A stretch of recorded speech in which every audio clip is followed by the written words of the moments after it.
365 days to fight this pandemic across the country, across the province. So it's not about the 25th to the 10th December, it's about 365 days. As we do this launch, the Deputy President will be the one leading us. The expectation from all of us is to receive the message from the Deputy President and make sure that from here, we don't leave anyone behind. We work together and ensure that we fight this pandemic left and right, bottom and the center. And we are launching this campaign, ladies and gentlemen, under the theme 30 years of advancing collective action to end violence against women and children, 25th November to the 10th December 2024. And like I've said, it doesn't start now, it does not stop on the 10th of December, it will continue. And we are going to try by all means to be very stingy with time. I want to appeal, remarks are not that long, it's 1 minute, Honorable Mulapisi. Normally I can talk lolo, but I make sure that I don't talk remarks more than 1 minute, because I want to lead by example, that all the messages of support speakers, all the welcomes and the thank yous, you don't have much time, just do that within a minimal time. The Deputy President is the one and the Premier that will have much time to talk with us.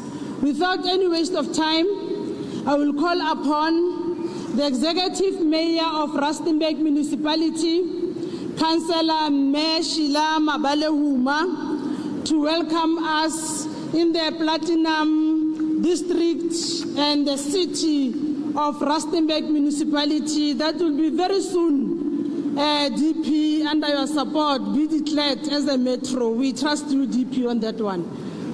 Councillor Sheila Mabale, or Councillor District Metangeni, thank you.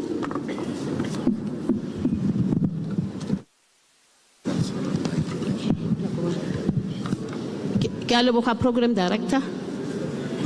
Bahi Baruna Dumela. Alala Runa Alala. Panzi ngo JBV Panzi. Forward with unity in action, forward. Program Director.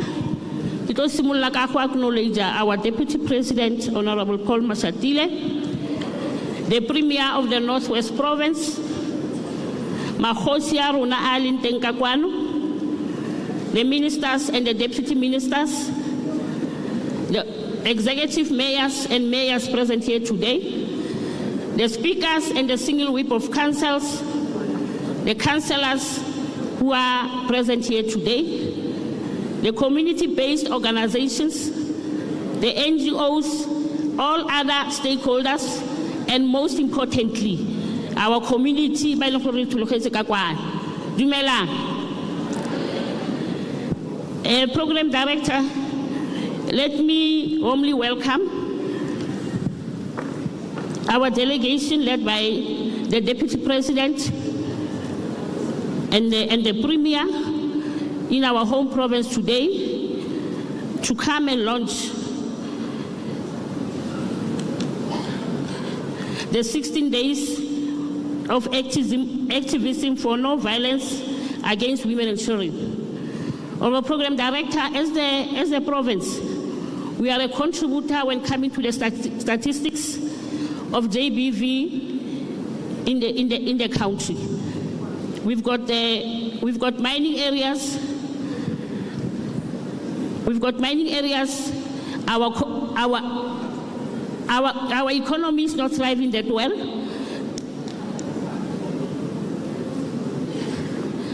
Our province, there is still poverty.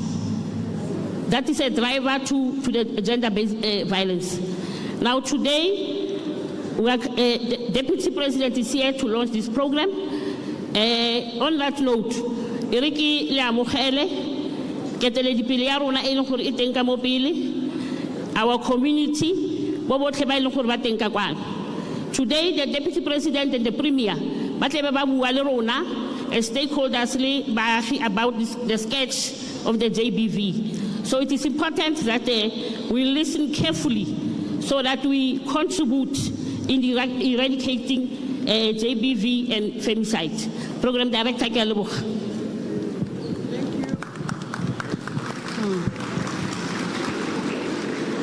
Thank you very much, Majoro wa rona wa Sidika.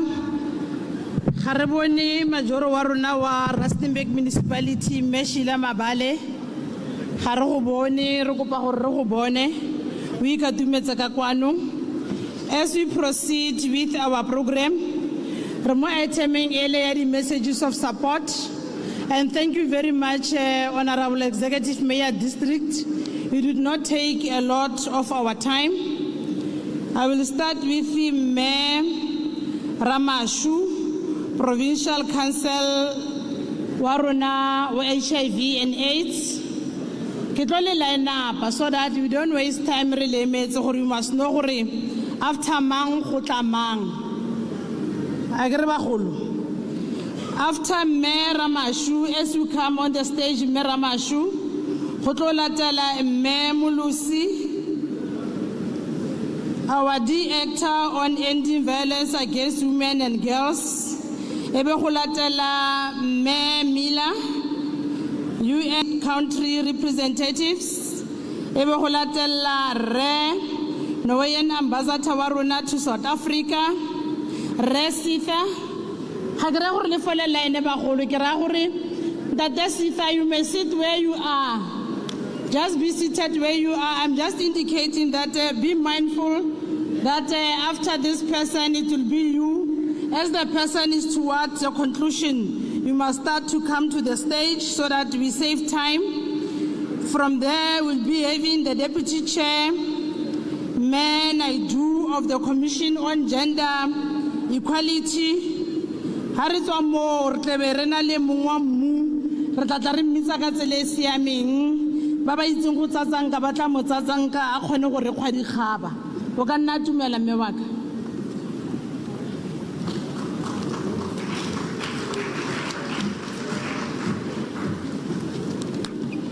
Halala bukoni bupirima halala. Nya bukoni bupirima, you can do better. Halala bukoni bupirima halala. Panzi nge GBVF panzi.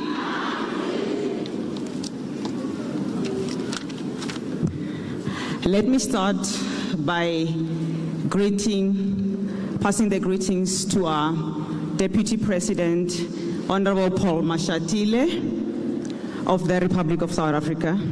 Greetings to our ministers and deputy ministers, MECs that are here today, traditional leaders, all civil society organizations.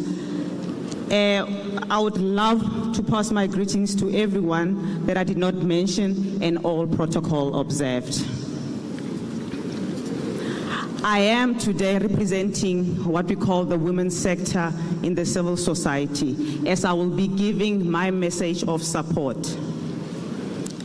The 16 days of activism for no violence against women and children abuse gives us yet another opportunity to commit in a fight to combat gender-based violence and femicide in South Africa. During the 16 days of activism, people around the world unite to raise awareness about gender-based violence, challenge the discriminatory attitudes, and call for improved laws and services to end violence against women and children for good. This one, I will direct it to the government. To our government, we are thankful on tightening bail conditions, strengthening parole conditions, and increasing the minimum sentences for perpetrators and providing support to victims through various centers that are in communities. However, We call on the government to support civil society organizations with more funds to keep on the fight against gender-based violence and femicide. Our government should create a conducive environment for us to win this fight, and we definitely have to win it. This one I'm challenging the private sector.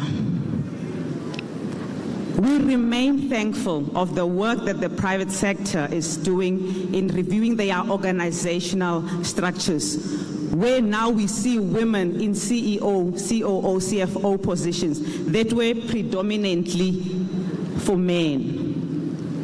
We plead with the private sector to strengthen collaboration with communities-based organizations in combating gender-based violence and femicide. Through what we call corporate social investment, this can be done. It should be in events like this where private sector should be represented and come forth and tell us what is their plan in combating GBVF. Public-private partnership should be at play to fight gender-based violence and femicide in our communities. To my beloved civil society organization, we are thankful and wish strength and tenacity to the CSF groups to continue with the good work that they are doing in working tirelessly to combat and root out the gender-based violence and femicide in our society. Although we have challenges faced, the following sectors should find a way of working together in combating GBVF. The women's sector, the children's sector, the disability sector, men's sector, our PLHIV sector, the LGBTI, and the FBO sector. We seem to be working in silos, and that does not help us to fight on GBV. We have to win this. To our victims, you are not alone. You have a right to help. You are worthy and deserving of a safe space and healthy life. We are in this together. Amanda! Viva!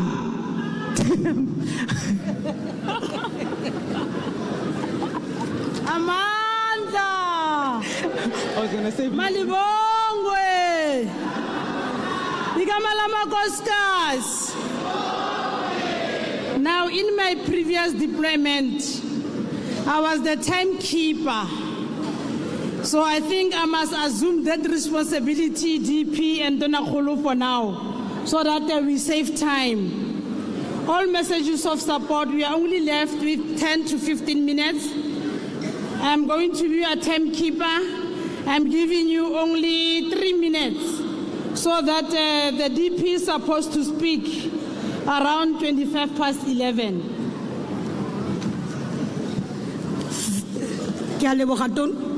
Mukuru Tamaha, Deputy President, Tonakolo, Ministerial Deputy MECs, Community Arona, CSF leadership led by the Deputy Chairperson of the province, Comrade Tumelo Haika, all protocol observed.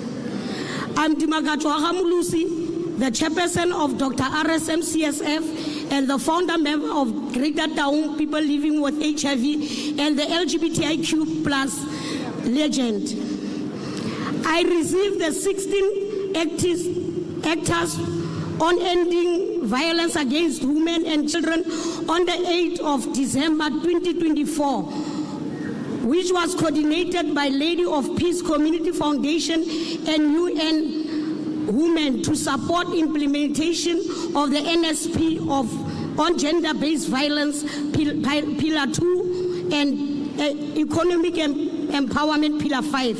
Since we use little money from our pockets, we met the of the Traditional Council, Greya Award, We managed to influence the regional magistrate court, 73 years, and a person living with disability who was raped by a neighbor. The magistrate, time in the history, magistrate court of Taung, Rebale Mutua sentenced life imprisonment. Through the amount that I received from the award, the 30% I invested in our organization, says we know Dr. RSM is the driest region without funding partners. So the 30% also I invested by buying uniform for the vulnerable children. We started food garden and craft work of beads, flower arrangements, and plastic mats and heads. I'm work craft to sustain the organization.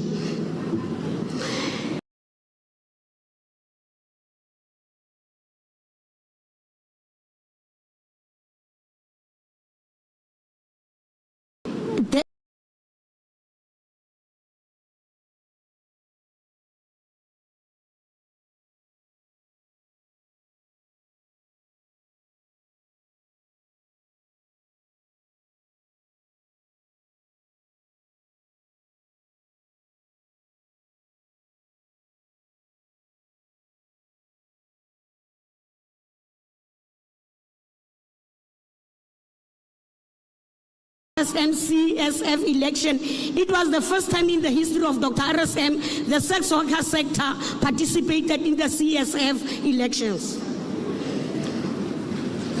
We established 2 committees, peace committees. We plead to the government to fund NPOs to continue to implement GBV programs, especially Dr. RSM as arena funding programs. We are building a movement of active bystander from grassroots, and we don't want to leave anyone behind. Raise the bar, stand against violence of women and children. Amandla! Thank you very much, Baholo Barona.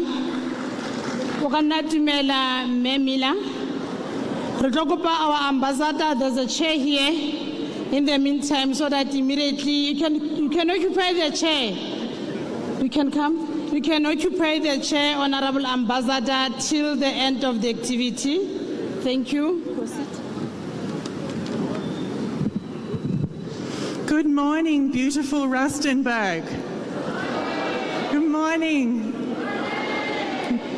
My name's Alita. I'm from the United Nations in South Africa, and I bring warm greetings to the Deputy President, to Her Excellency Minister, Deputy Minister, all the honourable guests, ambassadors, the Premier, the Mayor, and you, our community partners. I am here to assure you of the United Nations in South Africa's commitment to work together to end violence against women and children. Do you ever wonder what causes violence? What causes men, predominantly, to be violent towards women and children? Do you ever ask yourself this question? Sometimes we talk about alcohol, we talk about poverty. Do these things cause violence? Do they cause men to be violent against women? In my opinion, they don't. They might make it worse. But what actually causes violence? Are men, when they're born as baby boys, are they angry and violent when they're born? When you hold a baby boy in your arms, your son, your nephew, your grandson, your brother, is he angry and violent? He's not. He's beautiful and he's perfect. You know what causes violence? We do. And violence against women and girls, it exists in every country on earth. This is not a South African-only problem. In my job, I've worked in at least 20 countries on ending violence against women and children. And I know we are the ones who bring up our sons and our brothers to be angry, We are the ones who create environments within society where men and women experience violence in their homes. But you know what? I come with a message of hope, because you and I, we can change this. And this room that I see before me is full of hope. We have the highest levels of government. We have members across the community. It is up to us to change the way that we raise our sons and our daughters. It's up to us to change the way that we parent as mothers and as fathers. It's up to us. And there is so much hope in this room. Together, we can do this. I thank you.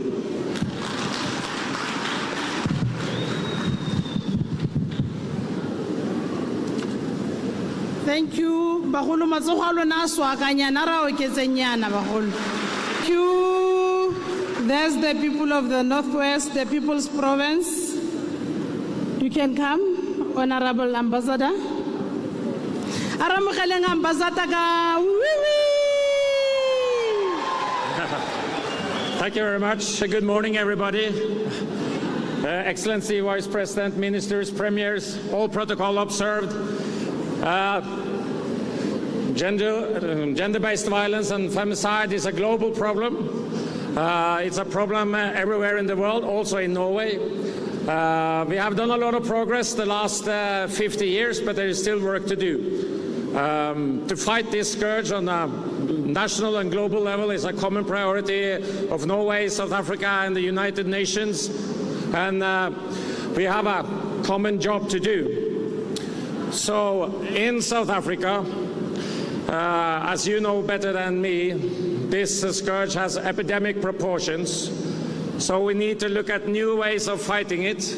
We need innovation. So together with the Office of the Presidency and together with Masai Mayana Women's Rights International in Buffalo City, we came up with a way to use football. So I know that cricket and rugby is very important, but football is, after all, the biggest sport in the world. It's the biggest sport in South Africa, it's the biggest sport in Norway, it's the biggest sport everywhere, maybe with the exception of the United States of America. So is there a way we can use football to change society? So Masamanyana in Buffalo City, they designed a program that is community-focused. You know, we reach out to the suburbs of Buffalo City and the townships. And I think we are happy to have Leletu Nguta here from Masamanyana. She is the program manager, and she has actually also been a Banyana player. And another thing that Norway and South Africa have in common is that our women's team in football is doing better than the men's team.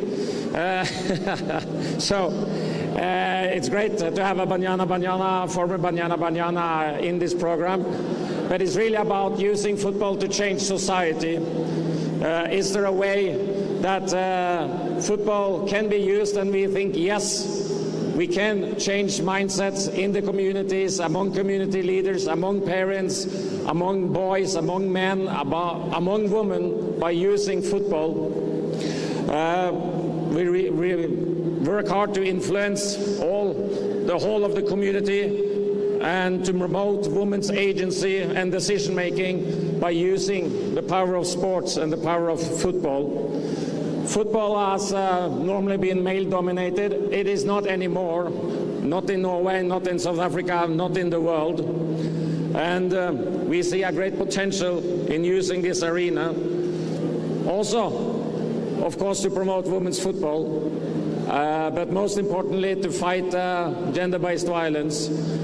And who knows, maybe as this project is underway on the outskirts of Buffalo City, I have seen the players themselves. They are very talented.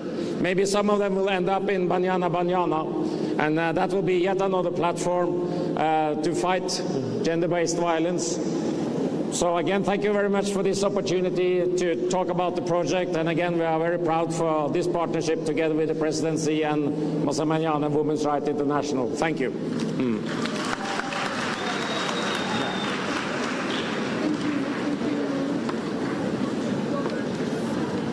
Thank you very much, Honorable Ambassador. a ke le rona re batla gore ga tsena ko Norway a ba bua gore batho ba go bokone bophirima ke batho ba mofuta mang ba mo amogetse gongwe o tla re tlala gape ka di-investors a kere ke go ba re mo lebogempila ka tsela e siameng ra leboga bagolo as we welcome the Deputy Chair, Menaidu.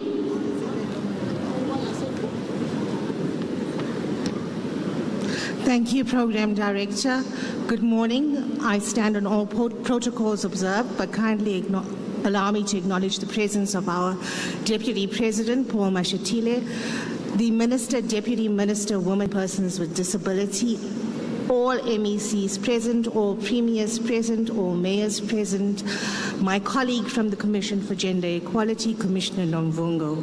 It gives me great pleasure this morning to deliver a message of support on behalf. Sorry, DM. Speak closer. Okay, thank you. It gives me great pleasure this morning to deliver a message of support on behalf of the Commission for Gender Equality. Gender-based violence and femicide is one of the most serious challenges facing our democracy. This issue represents a continuous violation of human dignity and individual rights. Freedom from violence is a fundamental human right, and gender-based violence and femicide undermines this. The concept of gender equality is premised on the idea of equal rights for all genders, equal visibility, and equal opportunities for empowerment and participation in both the public and private life. It also entails equal access to and distribution of resources between women and men. Gender-based violence threatens this aspiration.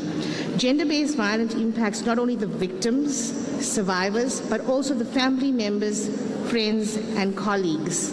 The economic empowerment of women is also significantly threatened by gender-based violence, as it jeopardizes the ability to earn an income, pursue an education, and access land and other resources.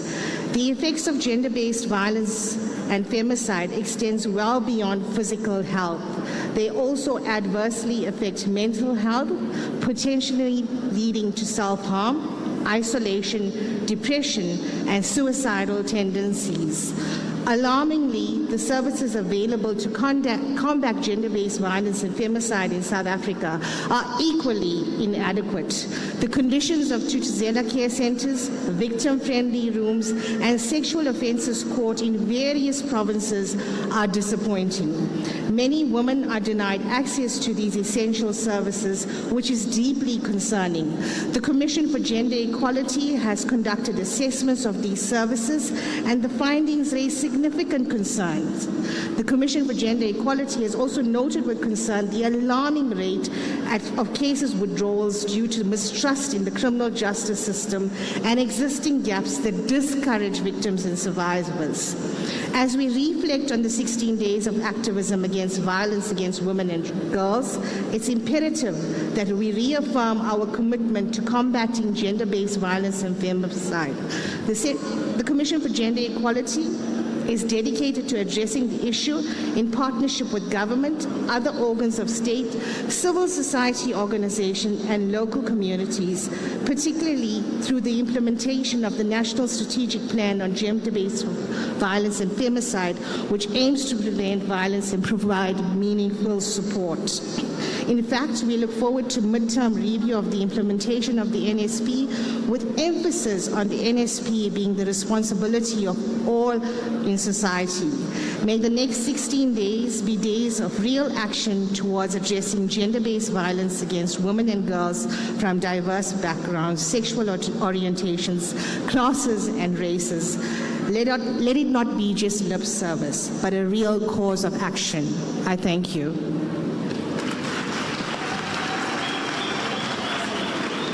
Thank you very much. You have been a very good audience thus far. Motlotlo ko tlase go a utlwala. Yaanong re tsena mo go reng kgosi ga se bone o mphile tetla gore nka nne ka emisa kgosi dithupo tsa ka tsa moretlo ga di mo metsing ke neile tetla ga gona kgomo e ke tla e ntshang gongwe ke gore ke na le tlhasenyana ya madi a segosi ke ka moo ke neilweng tetla gore a nkganyana ra leboga re ga se bone gore o neile tetla kgosi e mpusang ke tlo kopa re meng ka maoto as we stand up and welcome to the stage Re Kgosi Maotwe, the provincial chairperson of traditional leaders and Kwesan in the Northwest Province. Ra leboga mongwa mmule re tlhompile le ka dula fatshe bagolo ba rona. Bagolo ra amogela kgosi jalo.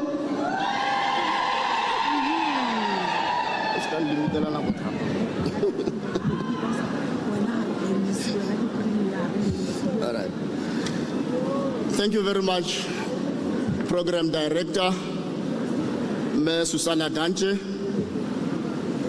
Tlakitsena koe bagaetso simuso gore kere ke dumedise Your Excellency the Deputy President of the Republic of South Africa, Re Paul Mashatile, the Premier of the Northwest, Ntate Lazarus Mokhosi, di kgosi tse di leng fa bahumagadi botlhe ba ba tlileng tilong ya gompieno, ministers who are present, deputy ministers, members of the Executive Council, Bakudutamaga, executive mayors and mayors, ditheo tse di leng fa tsa chapter 9, all the ambassadors tse di leng fa, the DGs and the HODs of departments, distinguished guests, mekgatlo e farologaneng e re leng fa gompieno go tla go thusana mo segajajeng sa rona, bagaetso botlhe ba province ya rona ya Bokone Bophirima le rona baagi ba Rustenburg ke tsana go e go le dumedisa ka pula.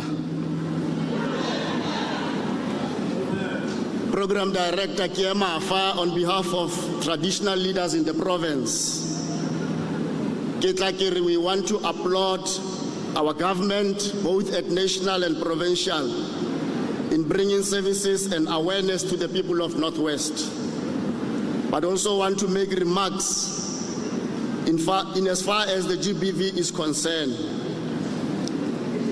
And lastly, we want to share with the society and the people of Northwest on the interventions by the institution of traditional leaders, and to reaffirm our support to fight GBV in our province.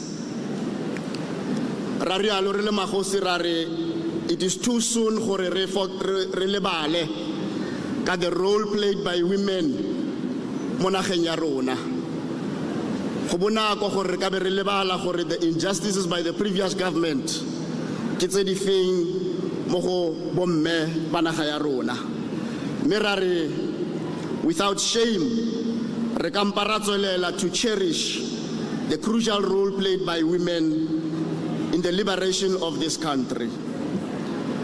Deputy President, we are saying it demonstrates a transformative commitment and a significant recognition of women by government that today we have women in strategic positions that previously we could not find them. Gompieno re na le di judges tsa bomme, gompieno re na le bakhuduthamaga ba bomme, di CEOs tsa bomme. Me re a itse gore re ba bone re a ba eleletsa masego gore ba tswelela yalo to rise mo di positioning tse ba tsena mo go tsona.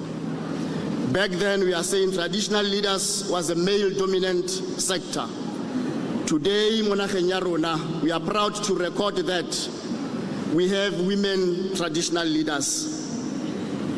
In the executive deputy president of the provincial house, we do have a representative Yabomme, which is Kgosi Mothibi. Unfortunately, she's not here with us.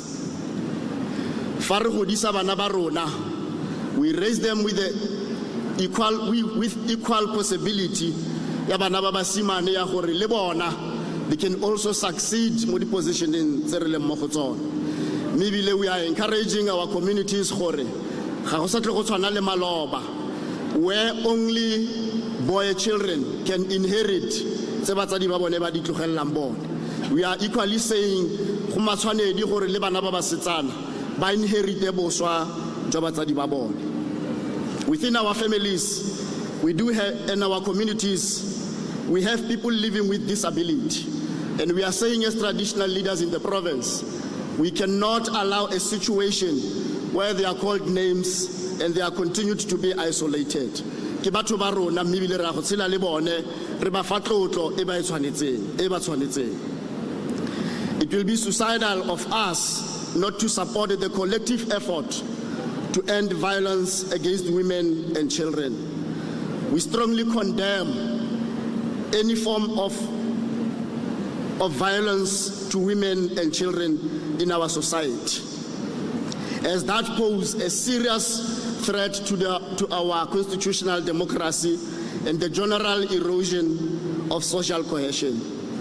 During the term of the former deputy president Tate Mabuza, he implored the institution of traditional leadership to act against GBVF in the province. And realizing the extent at which the country is plagued with GBF, hereafter are the interventions we resolved on. That GBF is real and possibly prevalent in areas under traditional leadership. Therefore, has to be treated and handled as pandemic. Not long ago, COVID. In the same spirit that we treated and handled COVID and other pandemics,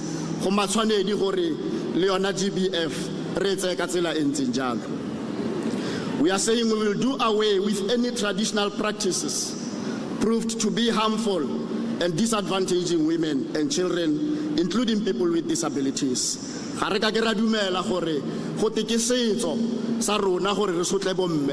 we are going to continue those practices they are promoting. We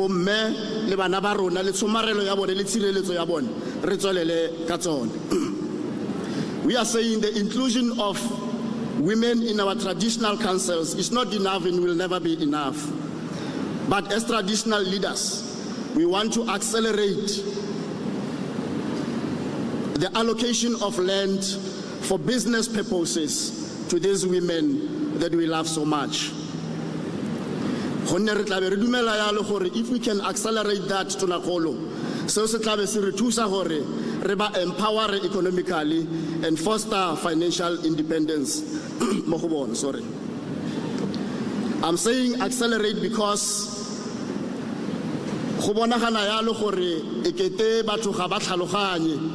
people are continuing to say Mahosi khotsa traditional administration itimabo medichono itimabo me allocation ya lefatshe.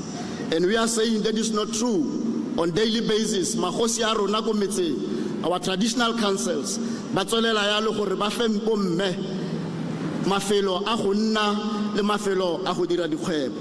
Gonne mmebile ga re accelerate seo tona kgolo re tla be re dira jalo re lebeletse gore re tla be re fa bomme matla a gore ba ka tlhama ditiro tse di tla fokotsang botlhoka tiro mo provinceng ya rona, mme dire ditiro tse di tla impacta mo malapeng a farologane mo metseng ya rona, go lebelela gore ntlha ya poverty le yone re leke go ifokotsa.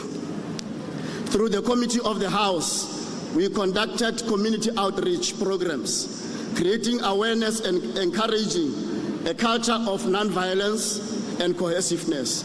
So far, Tona Kholo and the Deputy President, we have successfully concluded 3 of the community outreach programs. The one was in Setlagole, in Ngakamudiri Molema. The second one was in Tuelachte, here in Bojanala. And the third one was in Khanalachte. And we are saying, for this same financial year, we are going to end with the one in Khanyesa. The last quarter of this financial year.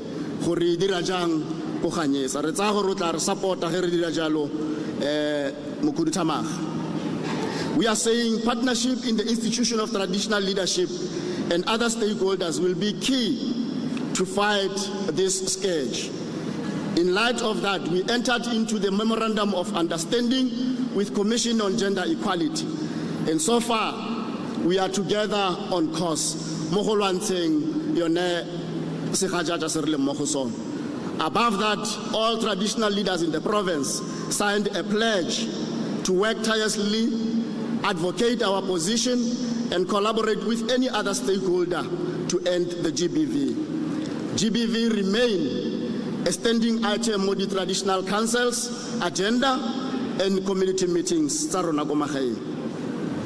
Program Director, we remain committed and will continue to play our leadership role in making our villages a safe place for bomme le bana ba rona ba setsana, not forgetting gore le borre gona le wa tlhokofadiwa, but we'll accommodate them as well. We believe if the institution of traditional leadership, the local, in particular the local house and the traditional councils, is not overlooked, but at the grassroots level, ya go tsaya di-programe tse di tla re thusang gore re tlhatloge ka tsone to the provincial house, re bona re tshwaragana le bone gore re netefatse gore within the communities tse ba di eteletseng pele we fight against GBV. We are saying indeed collectively the traditional councils and the local house can cost effectively make strides. We want to establish and strengthen community-based activism, Minister, we are saying perhaps it is the time that they plan. They are funded to plan and roll out their own programs and ring-fence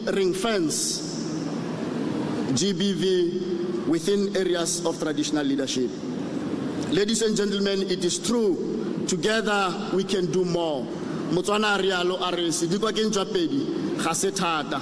Le rona ra rialo ra re, let's continue to hold each other. Let us continue to strive to be a rainbow in someone's dark cloud. Together we can take our Northwest Province for Yakopel.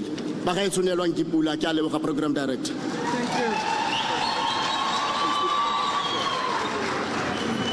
Thank you so much, Khosi Maotwe, who's the provincial chairperson of traditional and Khoisan leaders. Halala bukoni bupirima halala. Halala bukoni bupirima halala. Nakalina ke mapaseka Steve Letsike ke ngwana mmu a tswang fa Fopokeng kwa khale. I'm the co-program director. We are going to move on with our program. Next in line, we will call our Premier of Bokoni Bophirima, who is known to many of us as the head of government in Northwest. The good thing, Premier held so many positions, including being the former MEC of social development here in Northwest. So these issues are known to him, and he worked around many of these developmental issues. But I'm going to ask that we will give him a warm round of welcome to this stage. Over to you, Premier.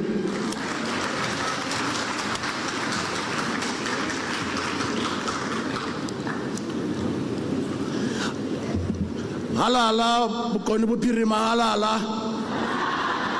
Halala Northwest halala. Thank you very much, Program Director. Deputy President, Your Excellency Paul Mashatile, the Minister for Women, Youth and Persons with Disabilities, Sindiswe Chukunga, Minister of Social Development, Sisisi Tolashe, Deputy Minister of Women, Youth and Persons with Disability, Tate Steve Letsike, all MECs present here today, members of the National Parliament and the Provincial Legislature present here today, the Executive Mayor of Bojanala District Municipality, Councillor Susan Changeni, the Executive Mayor of Rustenburg Local Municipality, Councillor Sheila Mabale Huma, the Speaker of Rustenburg Local Municipality present here today, all councillors present here today, non-governmental organizations, advocacy group against women and children abuse present here today, members of the civil society, leaders of faith-based organizations, members of the media, the traditional leadership here present under the leadership of Khosi Mautwe, distinguished guest Bagaitso, dumelang lotlhe Bagaitso, bakwena bakhatla batlokwa ba training batlhaping le ba botlhe ra le lebogisi. We are gathered here, Deputy President, today to strengthen our ongoing efforts in fighting the pandemic of gender-based violence and femicide afflicting our communities, and in particular women and children. We remember and pay homage to all the victims of this pandemic, and we commit to bolster all our strategies to deter the crimes related to gender-based violence and femicide. However, we can only achieve this if we work together as a government, civil society, faith-based organizations, le dikgosi tsa rona tse di tlotlegang. Motswana o tle a bua re ditau di senang seboka di siwa ke none e tlhotsa. Jaanong re tshwanetse go tshwaragana re le ngatana e le nngwe jaaka morafe re lwantshe le roborobo le la go sotlakiwa le go bolawa ga basadi le bana mo nageng ya rona. Program Director, as we reflect on this journey we have traversed since the country's breakthrough of the 1994, we need to do so cognizant of the many socio-economic challenges confronting our people, in particular women and children. But critically, to advance our collective action to end violence against women and children.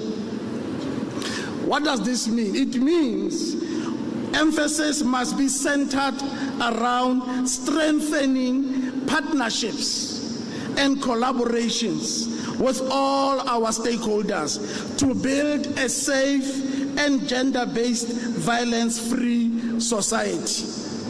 Deputy President, our province has since in previous years seen an increase of about 4.8% in crimes incidents related to gender-based violence and femicide when compared to 2022. During this period of 2023, over 1,300 cases were reported to the police, with a significant number recorded on incidents related to domestic violence and sexual crimes. And therefore, this is a sign that we have a very serious problem in the province. If we can report 1,300 cases to the police. But also what we have realized, the abuse of alcohol was highlighted as a key factor in exacerbating these incidents, often occurring in environments like taverns and shebeens. But in response to that, the Northwest Province, as these cases rises, we allocated funds to support about 20 non-profit organizations, NPOs, which provide support to victims in terms of empowerment services across the length and breadth of the province. These services include shelter, which is a temporary shelter, counseling, and court preparation for our survivors. And therefore, these NPOs, they are services related to providing shelter, counseling, including preparing our victims as we go to court. But additionally, Deputy President, we provide financial support directed to these NPOs to empower women-led cooperatives with a primary objective of enhancing economic opportunities for women and reduce vulnerability, because we realized that also vulnerability of women makes them so vulnerable to the extent that they become susceptible to abuse and gender violence. But also as a province, through our department, we appointed about 10 social workers, about 45 gender-based activists who are focused on this issue of gender-based violence and femicides.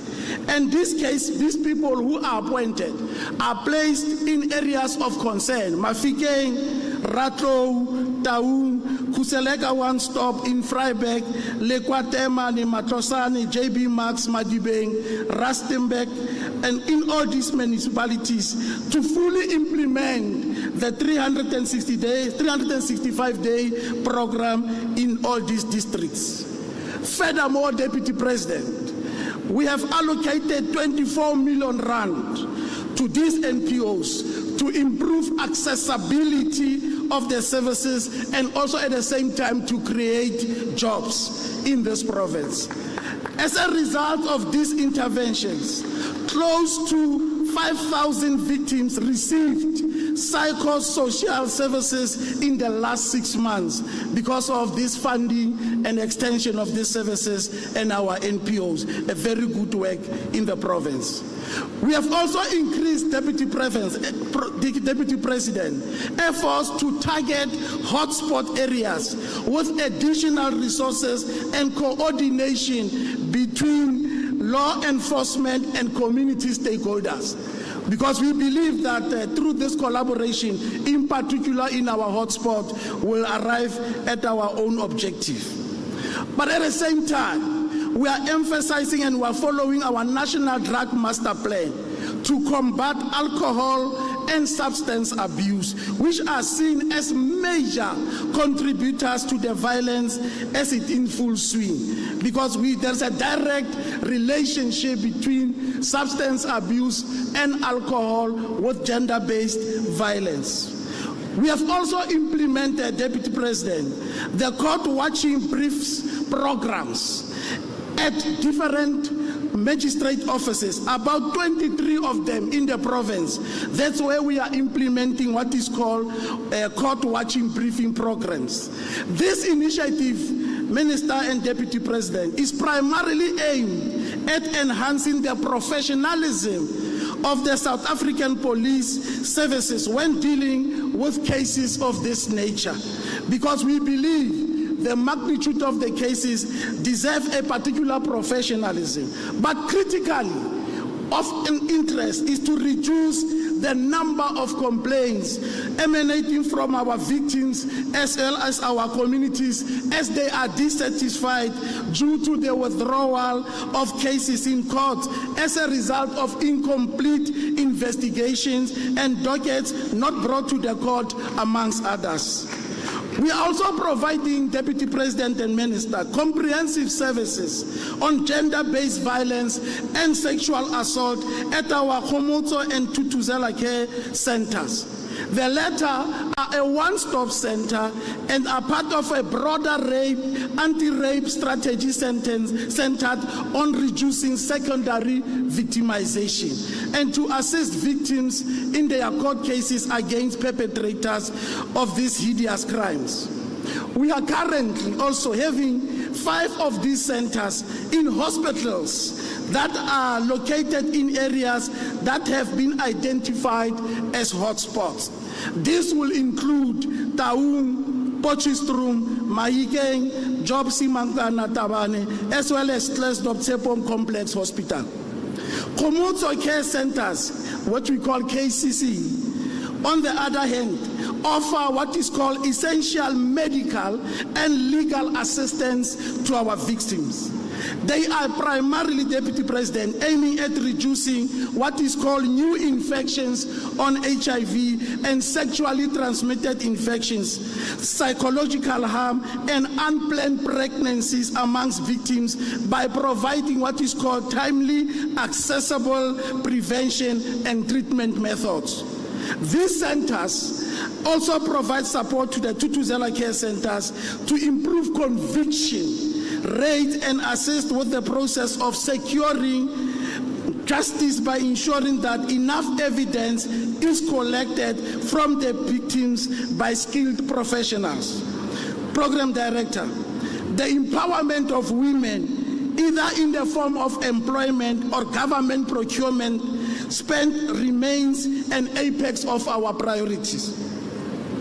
We believe that there is a correlation between gender-based violence and femicide and lack of economic opportunities for women. To this end, over 40% of women in the Northwest provincial government occupy senior government management positions.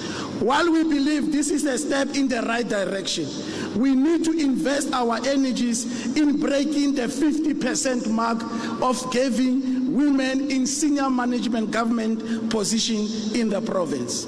Moreover, for the period ending 2024, 2.8 billion of the procurement expenditure benefited businesses owned by black women, accounting to 42% of the procurement spend thus far by the end of September.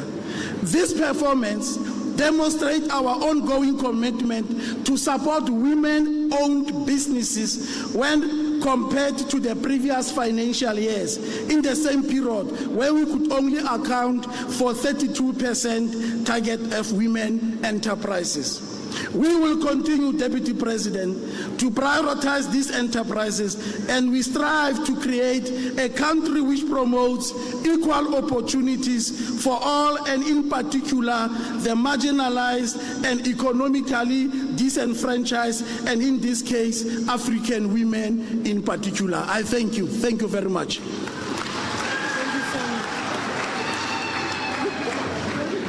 Thank you so much, Premier. Deputy President, it is possible to get to gender equality in Northwest. Halala, Northwest, halala. It is possible to end poverty in Northwest. Halala, Bukoni Bupirima, halala. We have heard from our Premier, who has shared the state of the province in response to gender-based violence, and at the helm is ending poverty and changing the socio-economic status of the people of Northwest. So thank you so much, Premier. We're going to move now to get the remarks by the Minister of Social Development, Minister Sisisi Tolashe, who's also known to many of us.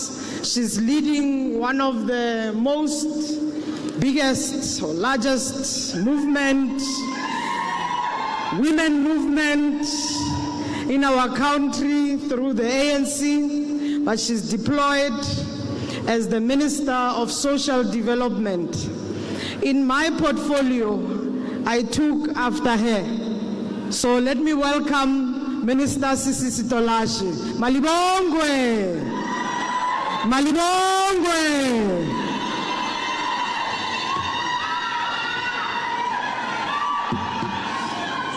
Malibongwe!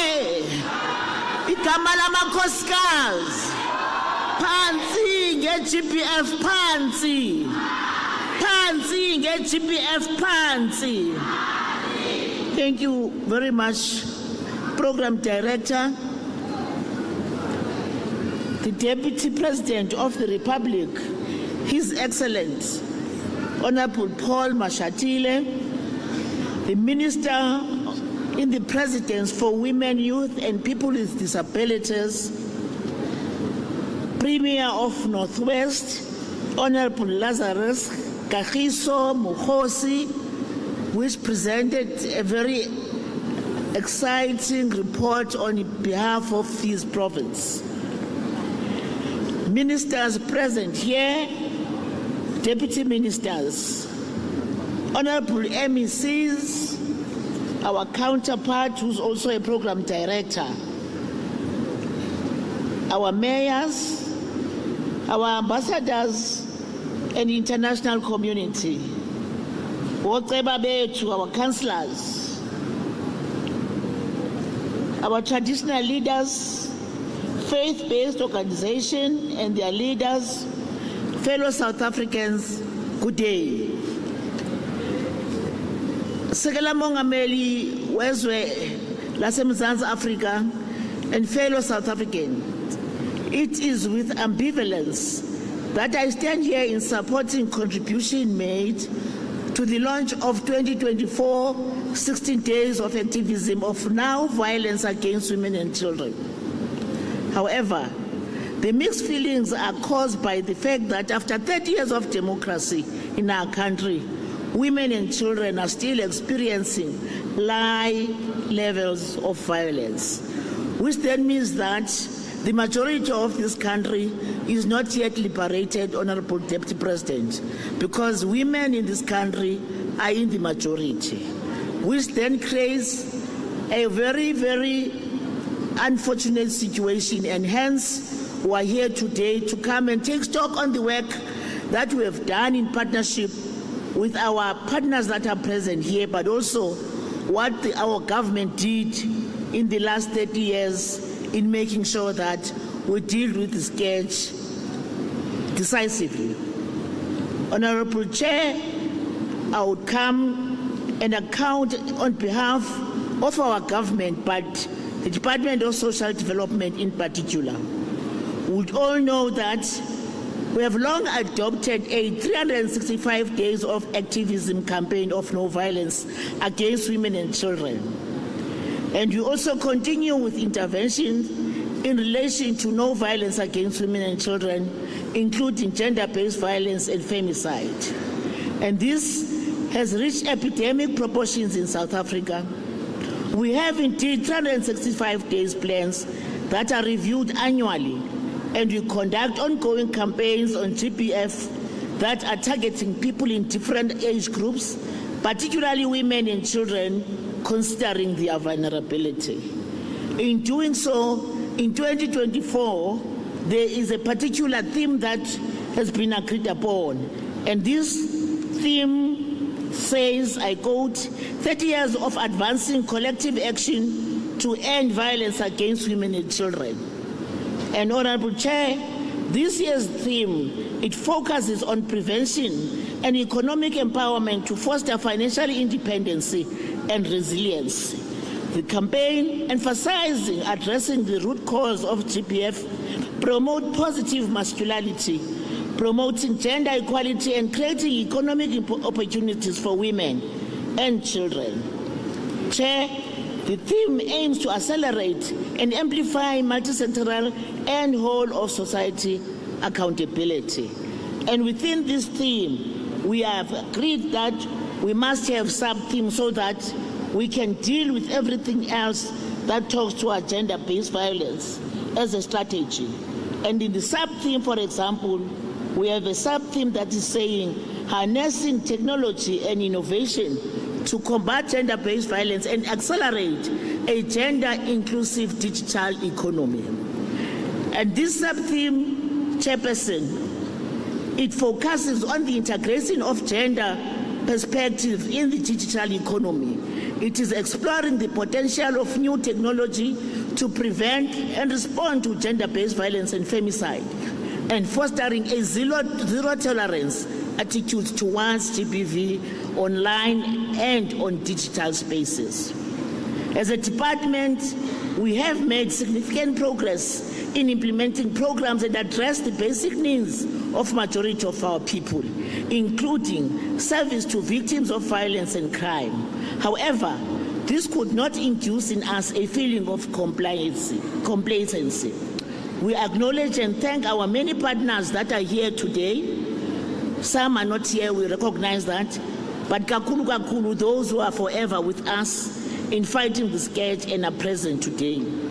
And those are part of these NGOs, CPOs, FPOs. They always form part and a crucial link in the chain of service delivery as implementing agencies. Mr. Deputy President, our President of the Republic, Dada Cyril Ramaphosa, had approved a national strategic plan on gender-based violence and femicide in March 2020, if you would remember. The strategy is aimed at ensuring a coordinated national response to the crisis of gender-based violence and femicide by government of South Africa and the country as a whole. It is then our responsibility as a country to ensure protecting of survivors to gender-based violence by creating an enabling environment through the provision of a comprehensive, integrated and sustainable care and support services. Chairperson, the DSD is leading on the implementation of Pillar 4, and the Pillar 4 talks to the response, care, support and healing.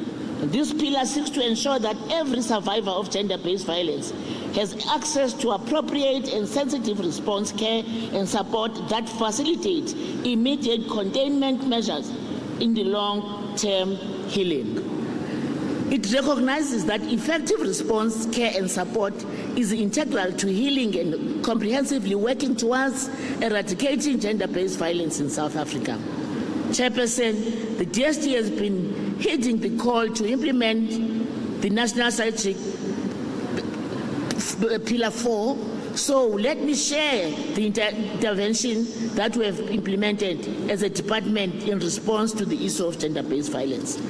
DSD has initiated the National Emergency Response Team to provide immediate and positive response in the form of psychosocial services following an incidence of trauma within 72 hours, in order to lessen and diffuse the emotional impact of a traumatic experience and to prevent the onset of post-traumatic stress disorder. Chair, we also have established a partnership with the Department of Public Works and Infrastructure, and this partnership resulted in the allocation of a handover of infrastructure for utilization of our one-stop centers, which we call them Khuseleka one-stop centers, and some shelters for women and children is in the response to the care and support services to victims themselves. These Khuseleka one-stop centers serve to provide a place of refuge where victims of crime and violence can be offered, and a comprehensive and continuum package of service from one central point or under one roof by different stakeholders. Services are rendered by a multidisciplinary team of law, enforcement and social service providers. The number of these centers increased to 4, while that of shelters increased to 144 in our 48 districts in our country, which is 52. Other state properties were identified and will be refurbished and converted in the centers and shelters to cover the 5 provinces that don't have yet those centers and the 5 districts without shelters.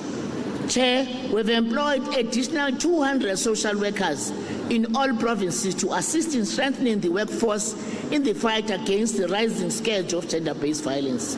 We all remember that during the COVID-19 period, through a partnership entered into with NEDLEC and South African Council for Social Services Professionals and Solidarity Fund, this was aimed at ensuring the provision of victim center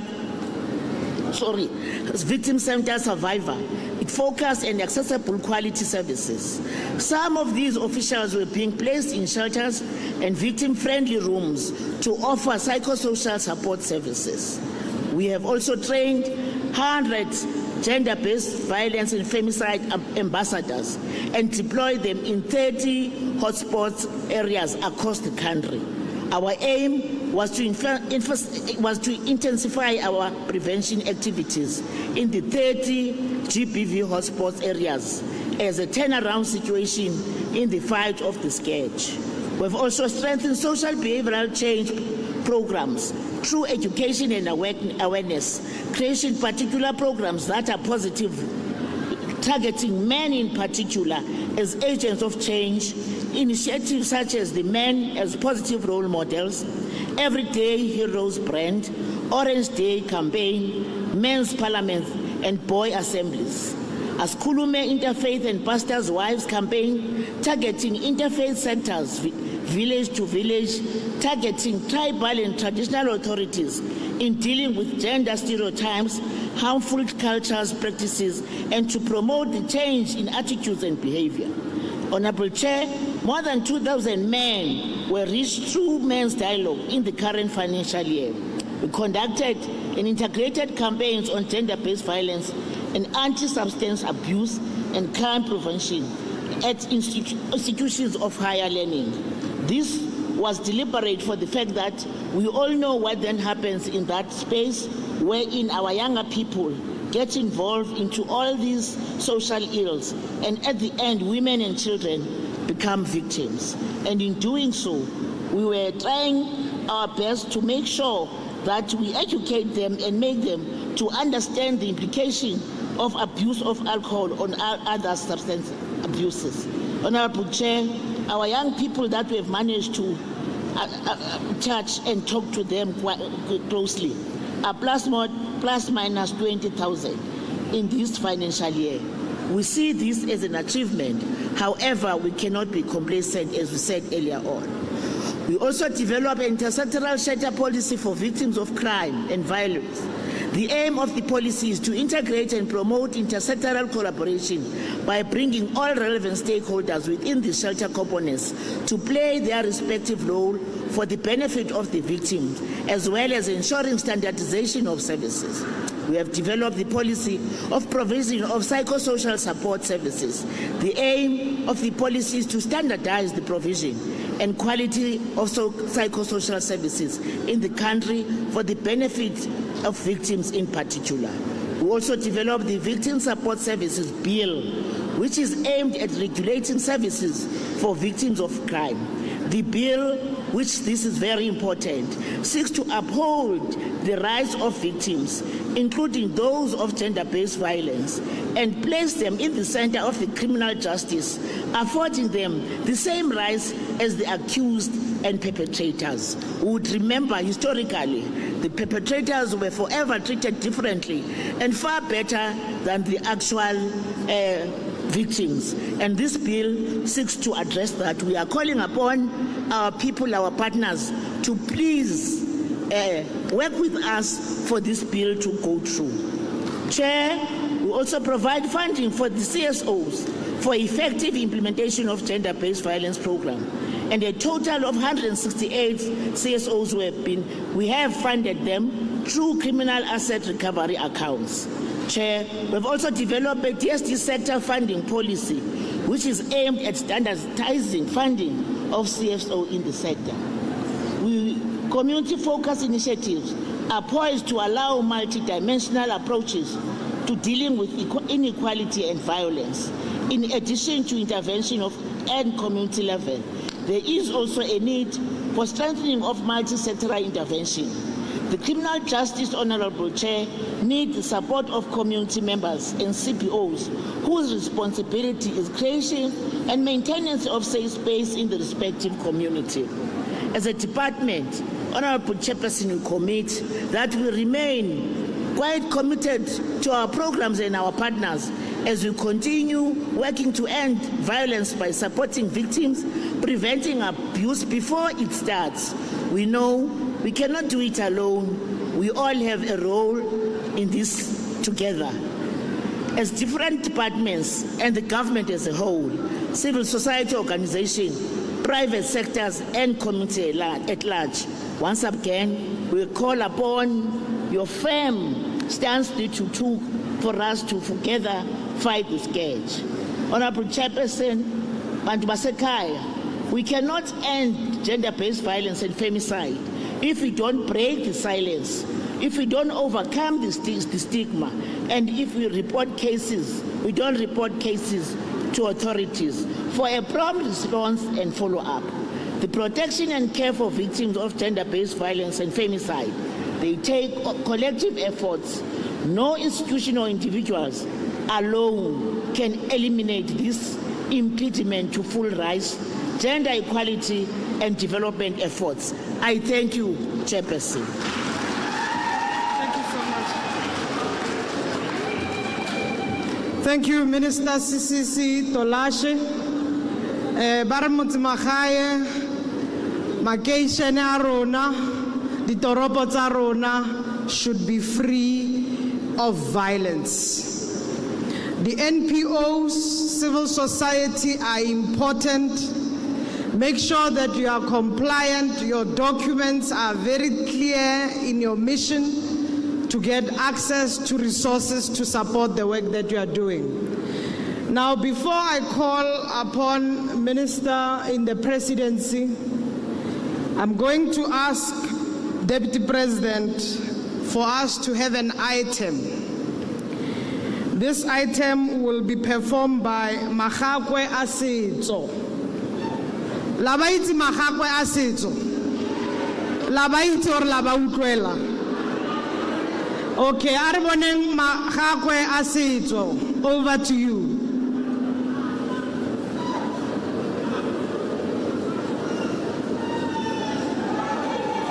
Halala Mahakwe.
of standard in respecting another human being.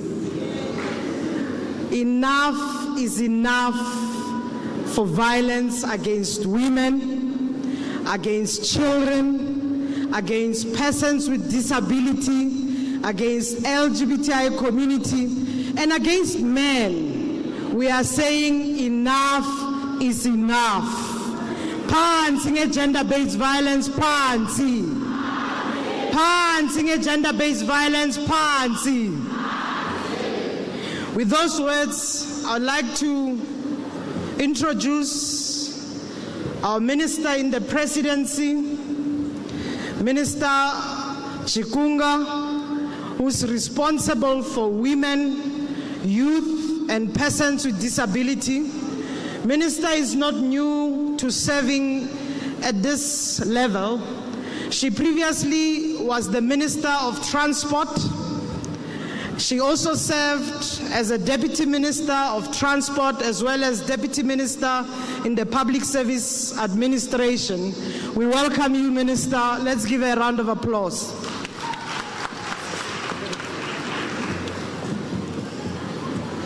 Thank you very much, Program Directors,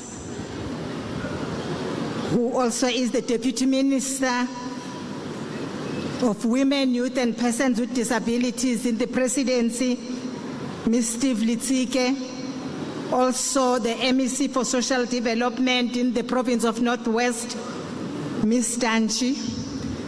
Let me acknowledge with respect and honor His Excellency Deputy President of the Republic of South Africa, Honorable Paul Mashatile, Honorable Minister of Social Development, Ms. Sisi Tolashe, the Premier of the Province of Northwest, Honorable Lazim Mohoshi, Ministers and Deputy Ministers, Members of Parliament and Members of Provincial Legislature, Mayors and Councillors who are here with us, religious and traditional leaders present here, particularly Kgoshi Mawote, MECs. I also want to recognize the presence of the EU Women's Rep, Ms. Miller, Chair of the Commission of Gender Equality and other Chapter 9 institutions, Norwegian Ambassador, His Excellency, Mr. Sida, members of the civil society, distinguished guests. Let me also acknowledge the presence of the DG of the Department of Women, Youth and Persons with Disabilities, Advocate Maluleke, and other government officials who are here with us, members of the media, community of Bojanala and the Northwest Province. Halala, Northwest Province, halala. Eita, Bojanalo, eita. Program Directors, thank you very much for the opportunity to briefly reflect on the significance of 2024 16 days of activism against gender-based violence and femicide before calling on our Deputy President, Honorable Paul Mashatile, to deliver our keynote address under the theme 30 years of advancing collective action to end violence against women and children. We observe the 16 days of activism as part of our 365 days war on gender-based violence and femicide. These 16 days are part of an international campaign that shines a spotlight on one of the world's most persistent violations of human rights, violence against women and girls. Through this campaign, we aim to rally all of society to reflect, to prevent, and to put an end on the historic and ongoing channels through which violence against women is being reproduced at systemic, structural, household, and individual levels.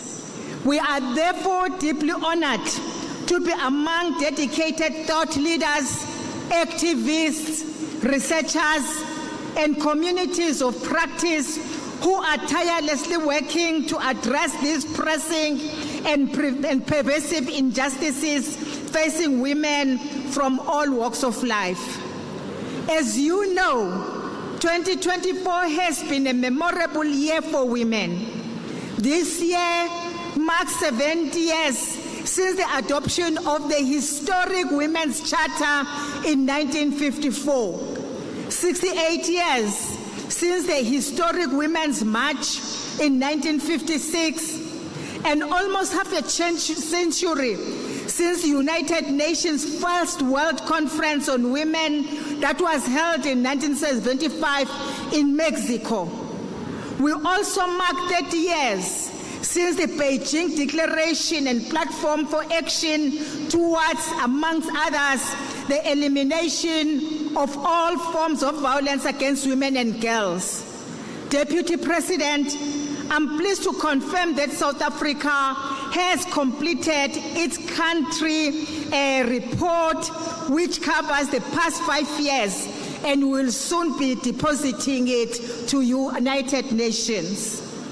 In tandem with our new young democracy, this year also marks 3 decades since the 1994 Charter for Effective Equality, a document that affirmed, I quote, "At the heart of women's marginalization is a patriarchal order," close quote, that is rooted in colonialism and its apparatus of exploitation. With all these historic milestones, no one of consequence would dare challenge the fact that we stand on the broad and brave shoulders of the women who came before us. Generations of women who fought tirelessly and courageously against overwhelming odds.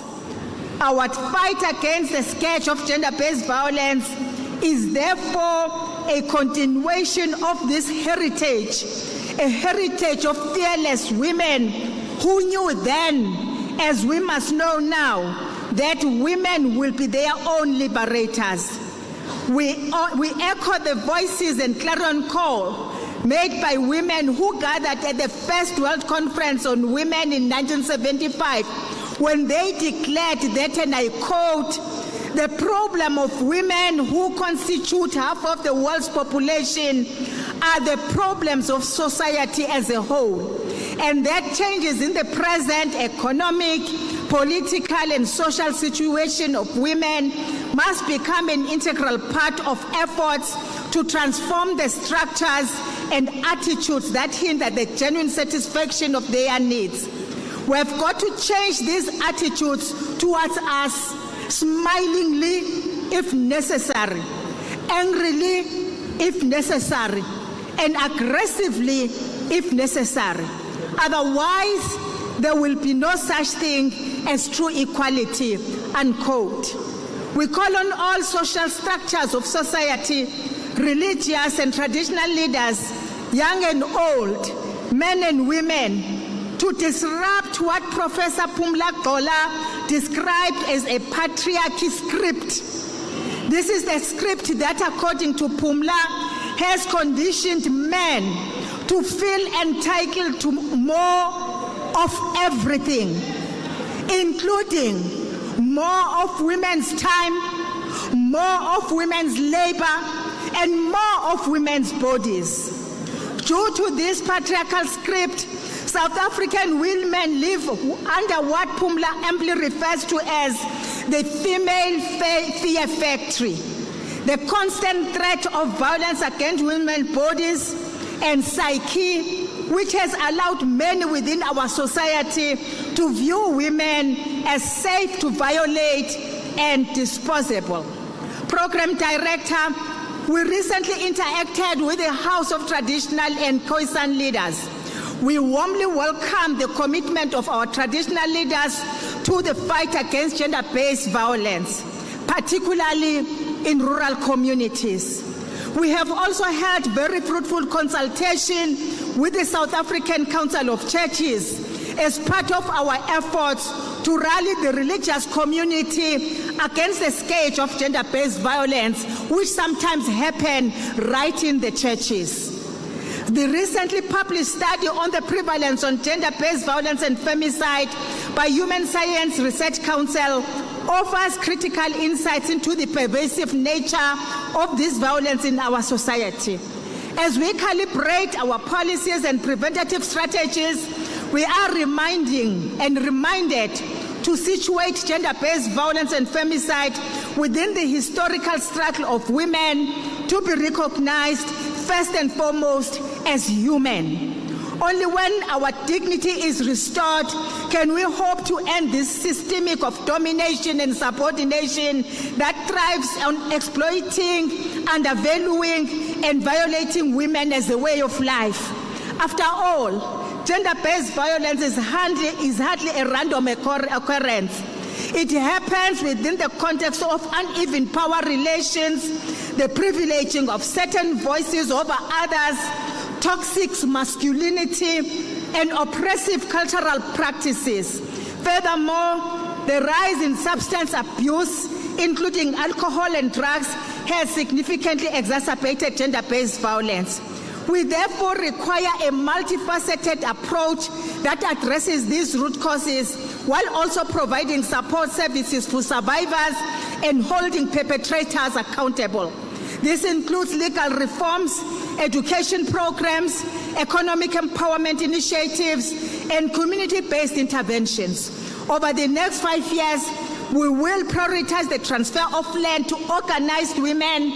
Land as a productive asset, and land is the basis of all wealth. Our campaign demands all hands on deck. It requires political will, which we have, adequate resources, and sustained commitment to bring about meaningful change with increased investment directed towards this critical intervention. Let us stand together and declare that no woman will live in fear. No child will grow up in danger. No survivor will stand alone. We say no to gender-based violence. Working together, we can do a lot more. Program Director, I now have the privilege to introduce the former MEC of Transport, Roads and Public Works, who was instrumental in the conceptualization and implementation of what we now know as Gautrain. The former Premier of Gauteng, the former Treasurer General, and current Deputy President of the African National Congress. At this point, it is my singular honor to invite a leader who needs no introduction to South Africans to deliver the keynote address and officially launch the 2024 16 Days of Activism Against Gender-Based Violence and Femicide. Our Deputy President of the Republic of South Africa, Honorable Paul Shipokosa Mashatile. Over to you, Deputy President. Thank you so much. Thank you so much. You may be seated.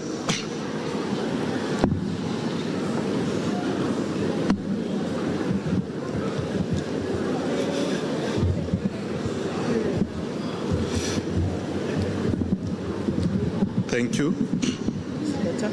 Yeah, as long as I can see my text. Thank you very much, DM Litsike.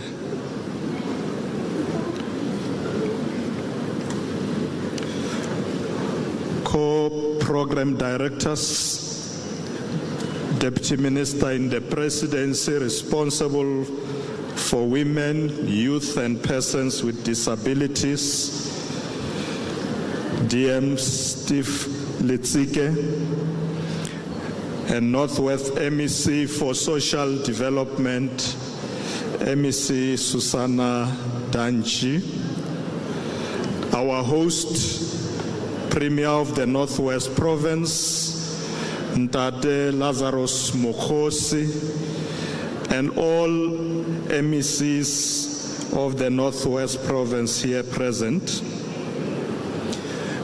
Minister in the Presidency responsible for women, youth, and persons with disabilities, Sindiswa Chikunga, Minister of Social Development, Sisi Dolashe, Ministers and Deputy Ministers here present,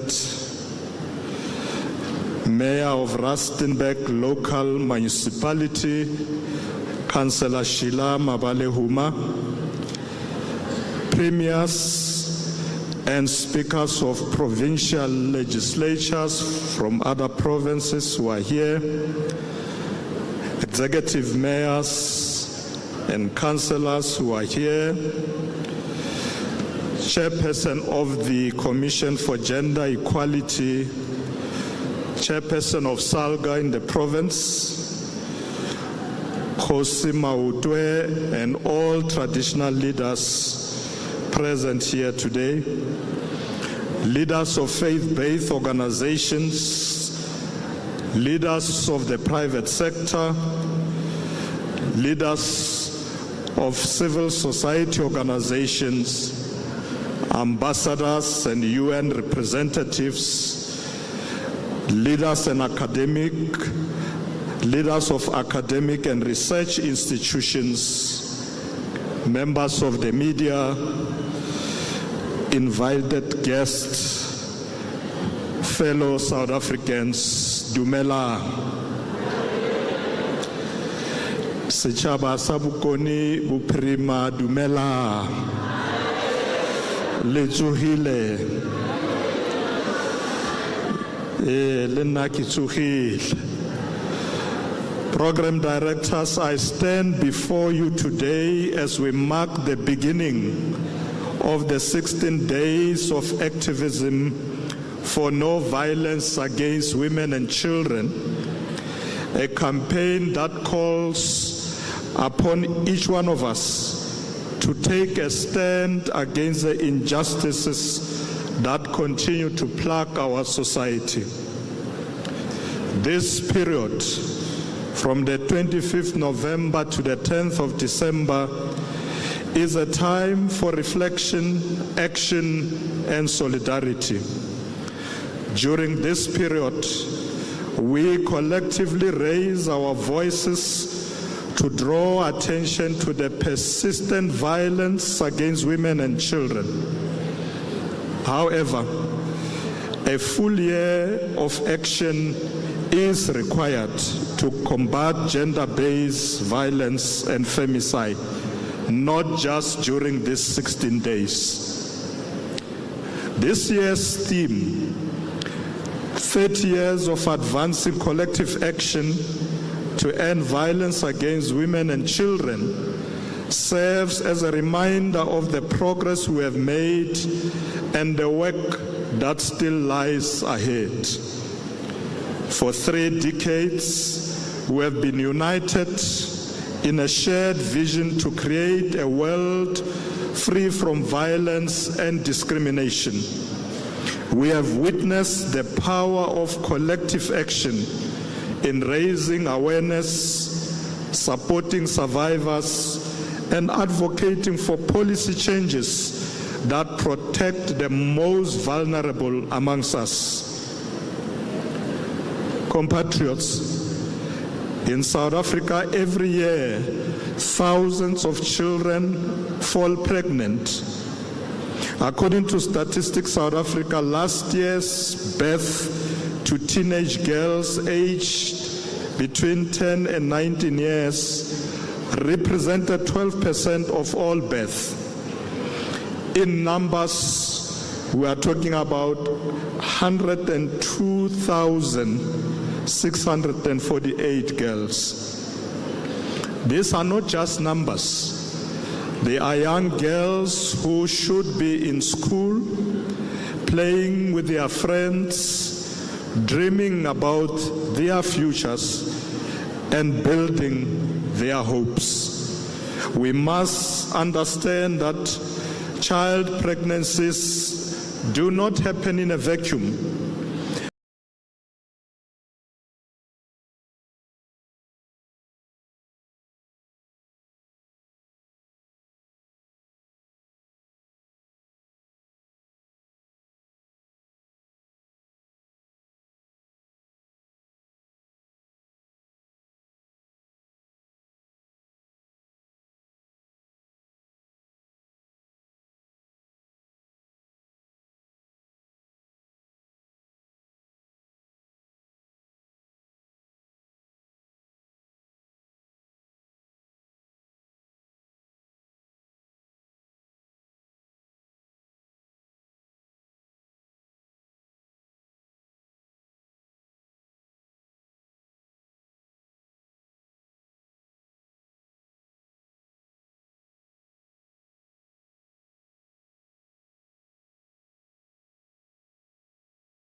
As if it were a pandemic, the foundation of this approach lies in a clear focus on three key areas.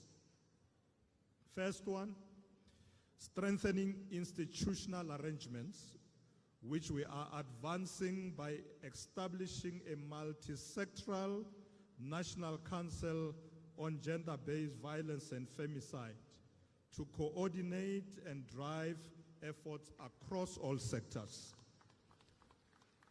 The second one, scaling up prevention efforts, including leveraging preferential procurement to help socioeconomic, cultural, and educational issues.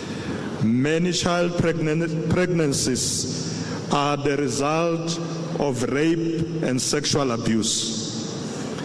This indicates a decline in moral standards within our society, and we must deal with such individuals by reporting them to the police, denying them bail, and placing them in jail. If we are to win this battle against GBV, we must act collectively and not shield those who commit these heinous crimes. Compatriots, as government, we are committed to taking the findings of these surveys seriously, and we will integrate them into our work. These findings will fit directly into the National Strategic Plan on Gender-Based Violence and Femicide, the NSP on GBVF, which provides the roadmap for our national response. The government is working with all sectors to develop an action plan that will be implemented. We will collaborate towards a plan that prioritizes the needs of the most vulnerable and guarantees the inclusion of everyone in our joint endeavor to eradicate this violence. This is a national crisis that requires a national response. I assure you, we are fully committed to taking these findings forward to build a safer, more just society for all.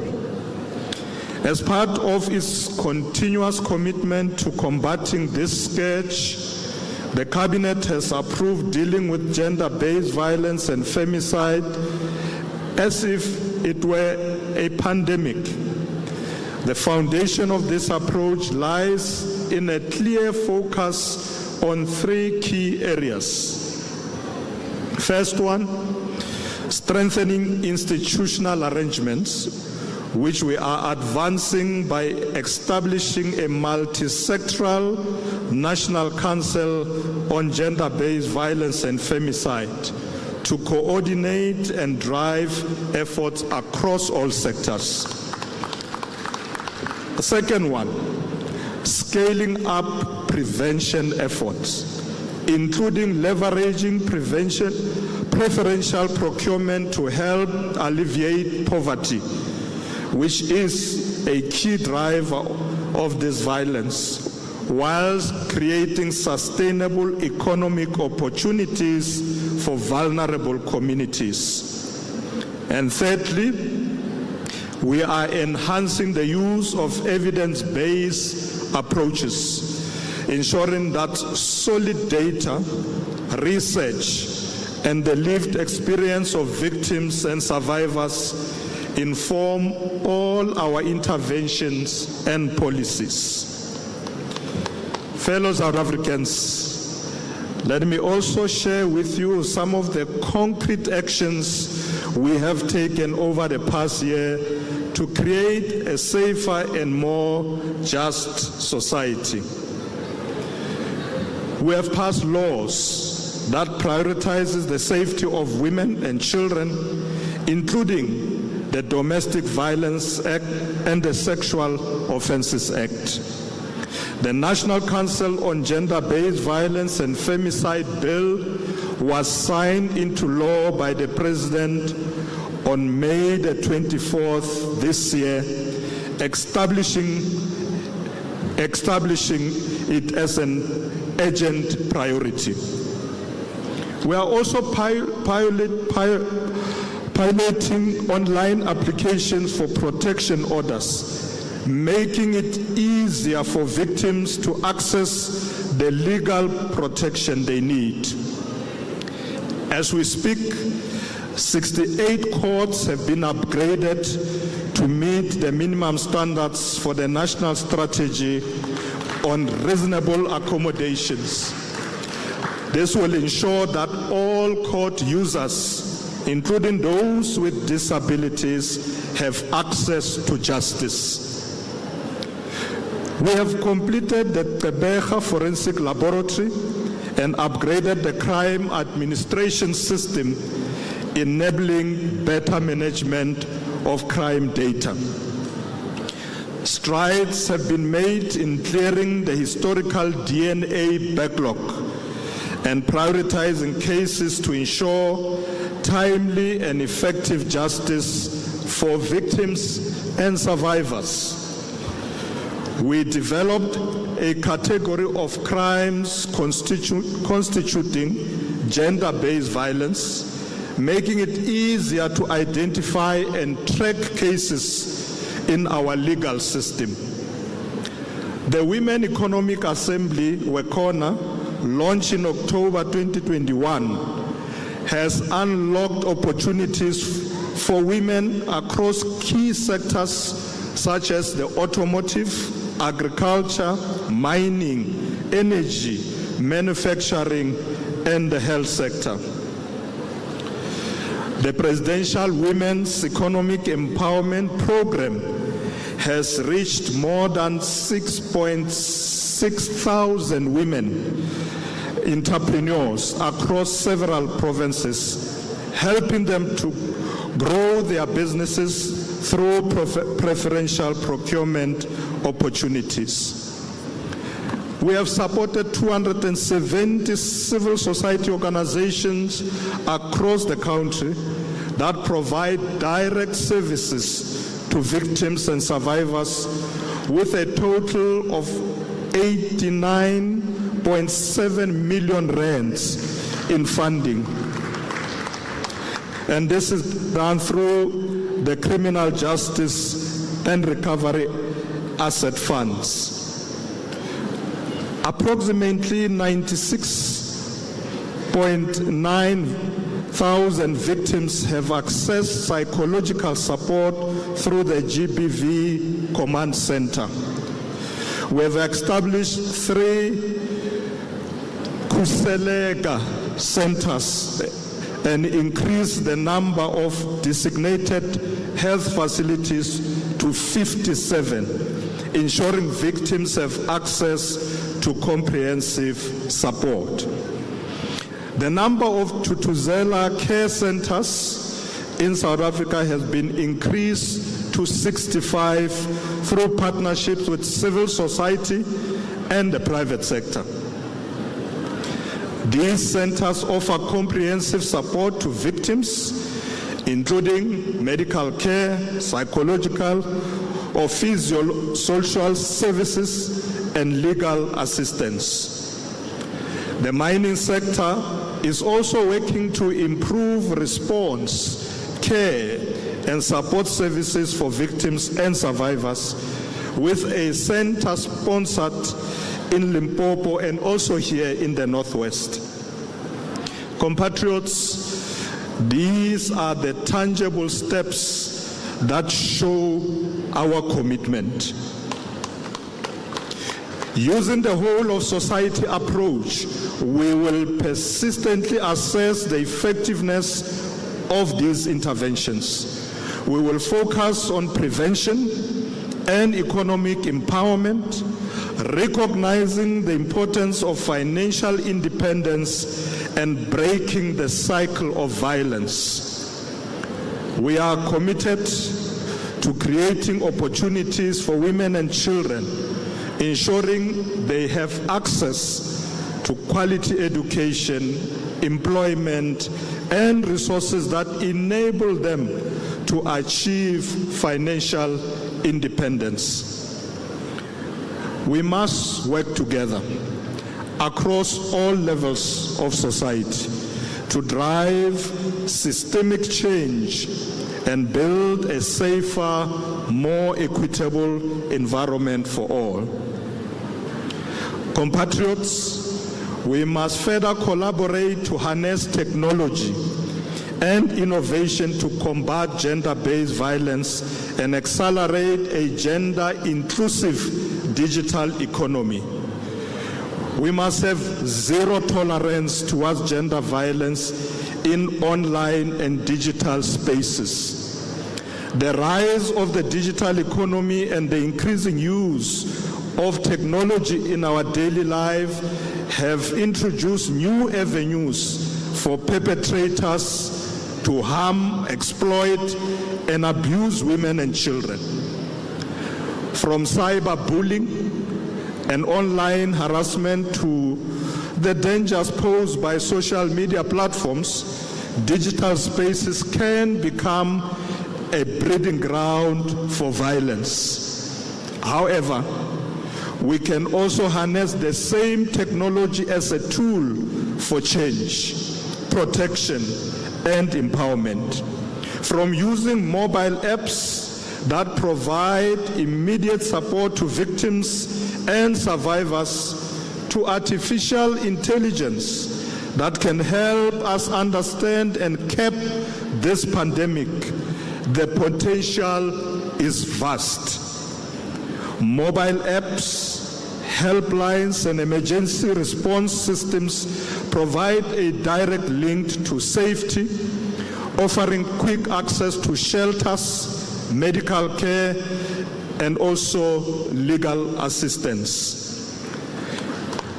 In South Africa, initiatives such as GBV Command Center, a 24/7 digital and telephonic support service, have proven instrumental in helping victims and survivors. We must leverage these advancements to enhance our prevention strategies, improve our response mechanisms, and ensure that no one is left behind.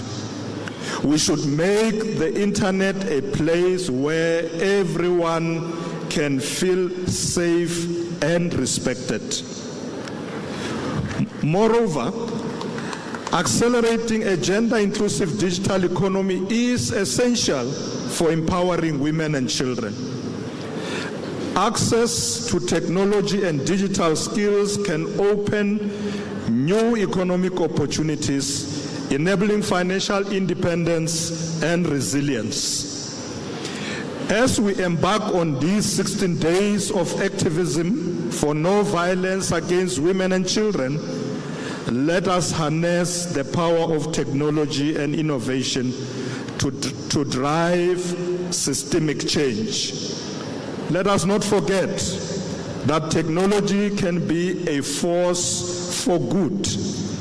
It has the potential to save lives, connect victims and survivors, to support and also hold perpetrators accountable in ways that were previously unimaginable.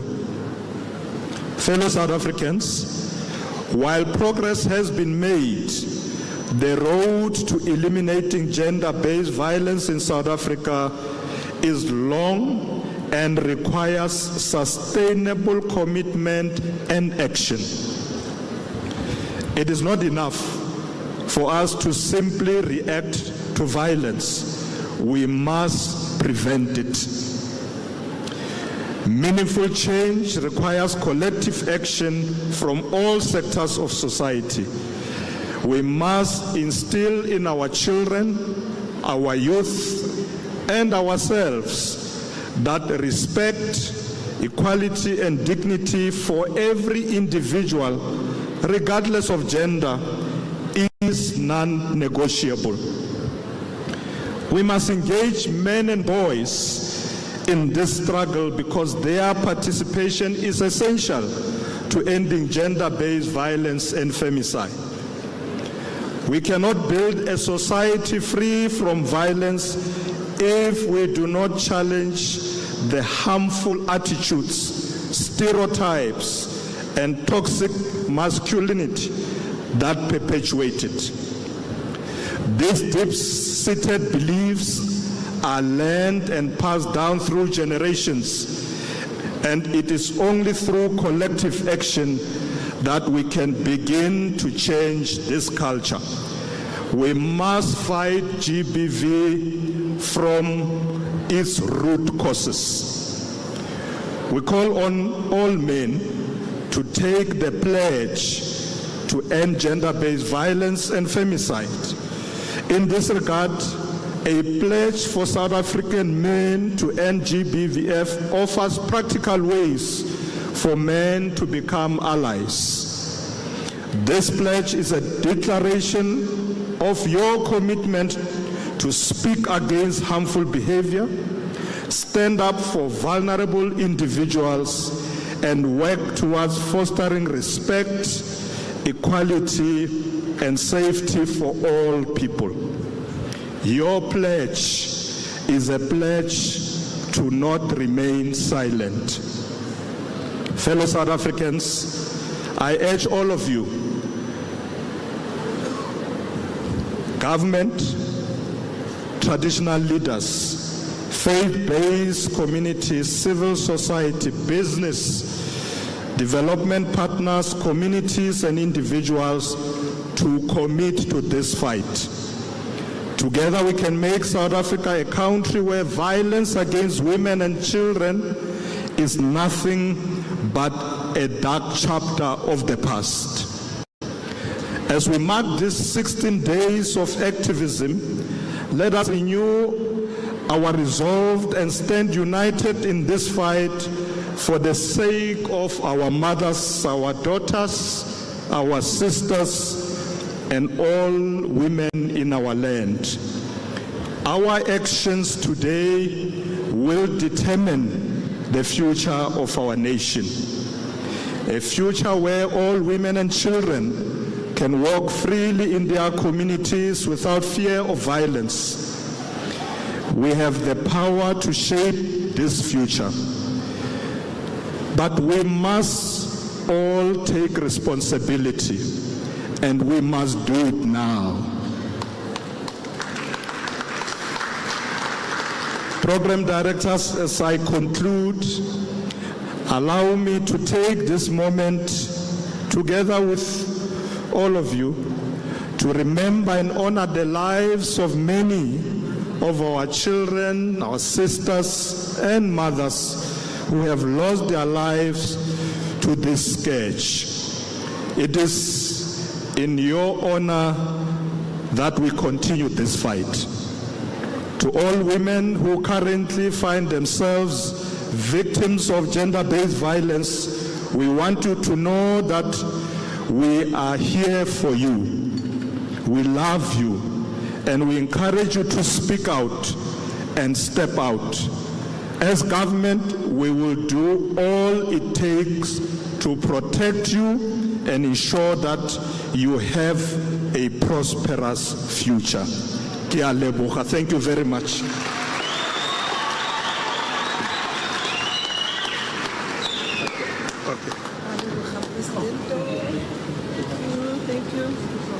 Thank you very much, Baholo Barona. Negitile ka re tla bona ka ba khudutamaga gore ga deputy president a tswa mo Sereleng go imua ka maoto. Ba khudutamaga ba eme ka maoto. Setšhaba se dutse fatshe na ba re ba le bontsha gore tshwanetse le dire jalo. Ke tlhompho bagolo. Ke tlhompho. No, thank you very much, Baholo Barona.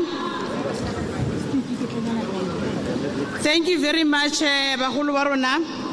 And let's also appreciate our Deputy President. Re go utlile moeteledi pele wa rona gore bana ba rona ba tshwanetse ba ye dikolong. And re go utlile gore we say no to bana ba ba imang e sampele ba banyane. In the Northwest, Deputy President, we have that situation in Ratlou municipality where we saw many school children getting pregnant at an early stage.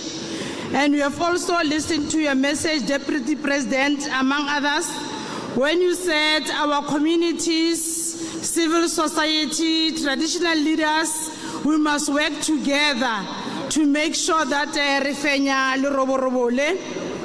We have also heard you, Deputy President, in terms of implementation of the National Strategic Plan. It has 6 pillars. And fortunately, Deputy President, as a province, we already have a program that will implement in terms of the National Strategic Plan, starting with the first to the third pillar. We'll be opening a shelter in Mahikeng municipality sometime this week. So all that you have said in terms of a program, we already have that program. And we also appreciate what you said about women emancipation. For quite some time, women have been excluded from the mainstream of economy. And I must also remind you, our audience, that even the President, during the State of the Nation address, he declared that 40% of procurement must be biased towards women. I hope our women, you are ready for that 40%. Technology, indeed, Mr. Deputy President, is the future. And we must take our women along. We must empower them. It is our responsibility as government. We leave no one behind. At this stage, we are now moving towards the signing of the pledge for men to fight against gender-based violence. The pledge is the initiative of the President of the Republic of South Africa, who called upon all men in South Africa to make a commitment to fight gender-based violence by signing this pledge. And the Deputy President also today called. The DP will lead the process, but before I call upon the DP to lead the process,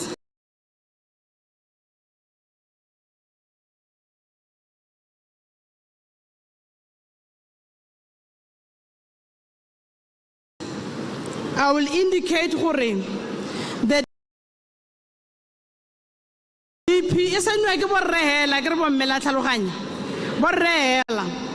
The DP will join us. The Premier of the province will join us. You'll join us. I only see you if you can come to the stage. And then if you can come to the stage, leadership. May you please also join us to the stage. Our traditional leadership, Utemfa, will be leading you. May you please come, Mahosi and MECs, if we can come to the stage now. Our ambassador, if you can also come to the stage.